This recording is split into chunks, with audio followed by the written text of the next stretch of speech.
Mumonkan, case number 19. Ordinary mind is the way. Joshua asked Nansen, "What is the way?" Nansen replied, "Ordinary mind is the way." "Shall I try to seek after it?" Joshua asked. "If you seek after it, you will be separated from it," said Nansen. "How can I know the way unless I try for it?" persisted Joshua. Nansen responded, "The way is not a matter of knowing or not knowing. Knowing is delusion, not knowing is confusion. When you really reach the true way beyond doubt, you will find it as vast and boundless as outer space. How then can it be talked about on the level of right and wrong?" With these words, Joshua came to a sudden understanding. Verse: the spring flowers, the autumn moon, summer breezes, winter snow. If useless things do not clutter your mind, you have the best days of your life.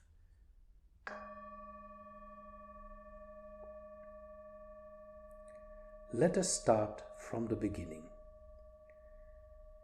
The first sentence, Joshua asked, "What is the way?" Well, in this 9th century Chinese story, Joshua is not asking, for example, what is the way to Salzburg? Or what is the way to learn German language? Or what is the way to learn the guitar? No, in this context, the way rather refers to the Tao. And a description of the Tao according to Lao Tzu's Tao Te Ching, which I changed slightly, is as follows. The Tao that can be told is not the eternal Tao. The name that can be named is not the eternal name. The named is the mother of 10,000 things. The nameless is the beginning of heaven and earth. Ever desiring, one can see the myriad manifestations. Ever desireless, one can see the mystery.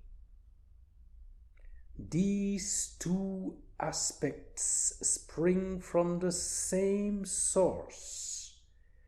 It appears as darkness, darkness within darkness, the gate to all mystery. So the question again, what is the way? Here, just like last session, it's the equivalent to what is Buddha, what is consciousness, what is Buddha nature, what is God. And to provide this time the metaphor of the waves and water in the ocean, one can say that ever desiring, to quote the poem from the Tao Te Ching, ever desiring, one can see the myriad manifestations, Manifestations here stands for the wavelets in the ocean. Ever desire less, one can see the mystery, and the mystery here signifies the water substance of the ocean. Both are true. You can focus on the wavelets, you can focus on the water. They are both aspects coming from what the poem says here, from the same source. So let's start again with the koan. Joshu asked Nansen, "What is the way?" "Ordinary mind is the way," Nansen replied. So what does Nansen mean here? When young children, for example, play in their daily routine, they are so spontaneous. They are in playful samadhi, one with whatever they do. Source and myriad manifestations are there at the same time. The children are happy, they are joyous, they are loving and playful. That is meant by ordinary mind. Or when you, for example, see dogs at play, same thing. They play in playful samadhi, spontaneously, always wagging their tails, always playful. That again is ordinary mind. Even when you check out forests, lakes, or the mountains, they all give us such a sense of harmony, of beauty.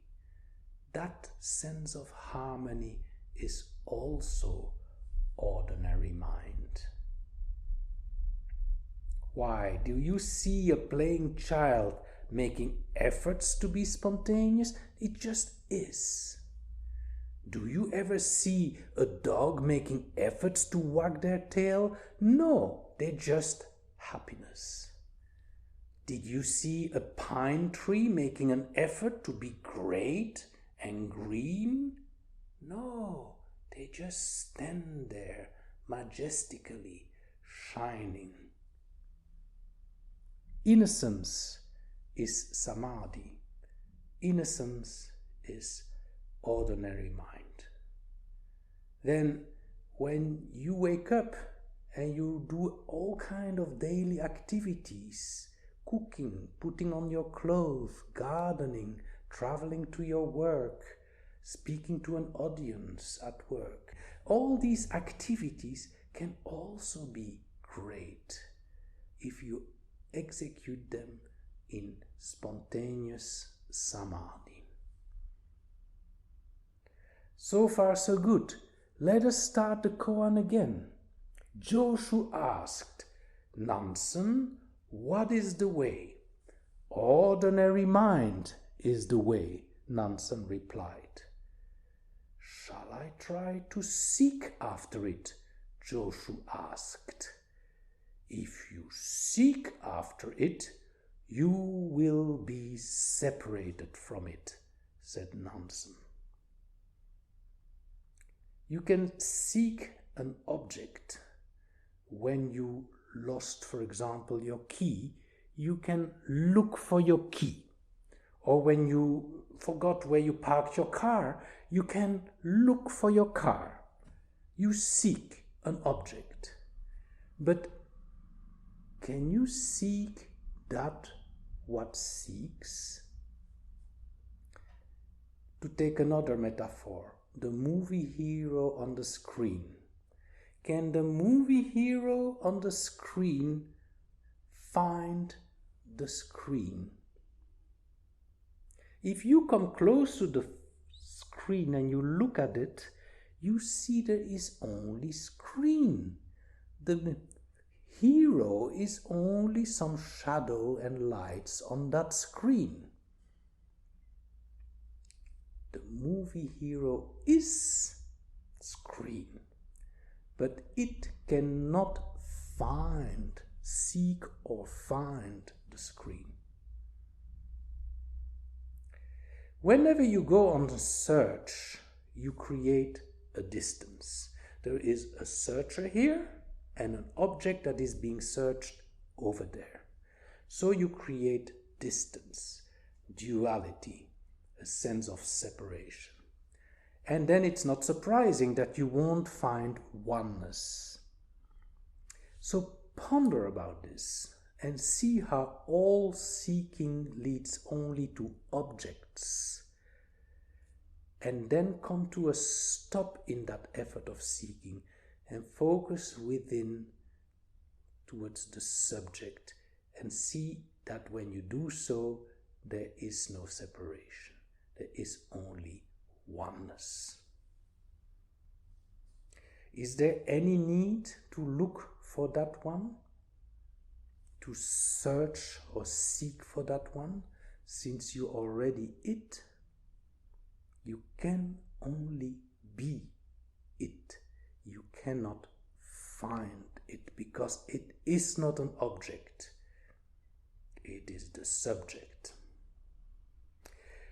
Let's go back to the koan, and Joshu continues as follows. How can I know the way unless I try for it? Persisted Joshu. Nansen responded, the way is not a matter of knowing or not knowing. Knowing is delusion, not knowing is confusion. With our thoughts, with our thinking mind, we always try to grab.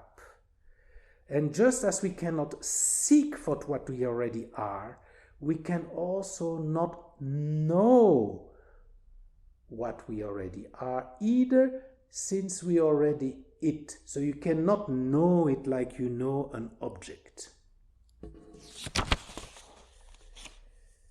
You can only be the knowing. You cannot know the knowing. So saying I know it is a delusion.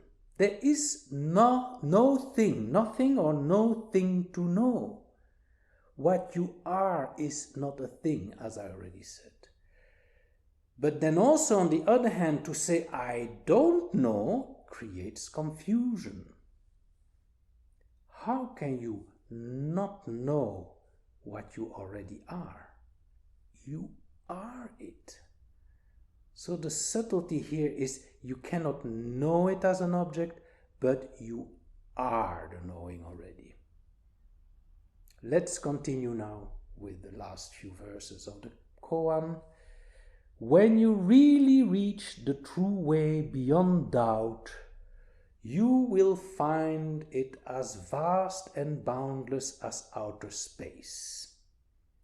How then can it be talked about on the level of right and wrong? With these words, Joshu came to a sudden understanding. This reminds me of a quote by Rumi. The quote is as follows. There is a field beyond all notions of right and wrong. I will meet you there. We always have this little voice in us expressing opinions. And yes, others are usually the wrong ones, and we are usually the ones that are right. So my boss is wrong, my colleague is wrong, my wife is wrong, my child is wrong, this politician is wrong, my bookkeeper is wrong, etc., etc., etc., and I am then always right. The imaginary ego is right and grows in importance, intelligence, rightfulness, equanimity, wisdom. But this is just a game that we play, a game into what Nansen describes as you will find it as vast and boundless as outer space. Or Rumi, who calls it a field beyond right and wrong. We still have the verse of the Koan. It's a beautiful verse and it doesn't require much explanation. The spring flowers, the autumn moon, summer breezes, winter snow. If useless things do not clutter your mind, you have the best days of your life. This is playful samadhi. The true mark of progress on the spiritual path is happiness. The happiness that those small children experience when they play with each other. The happiness that you can see when dogs play with each other. And the happiness that emanates from a forest, from a pine tree. If that happiness is felt more in your daily life, it means you're making progress in your spiritual path. If not, if you become miserable, it's usually that you fall back into dualism. Thanks for listening. If you have a moment, stop seeking, stop the judging between right and wrong, and just let yourself being. Fall back into that source, the boundlessness, as Nansen said, or the field beyond right and wrong, as Rumi puts it. Thank you.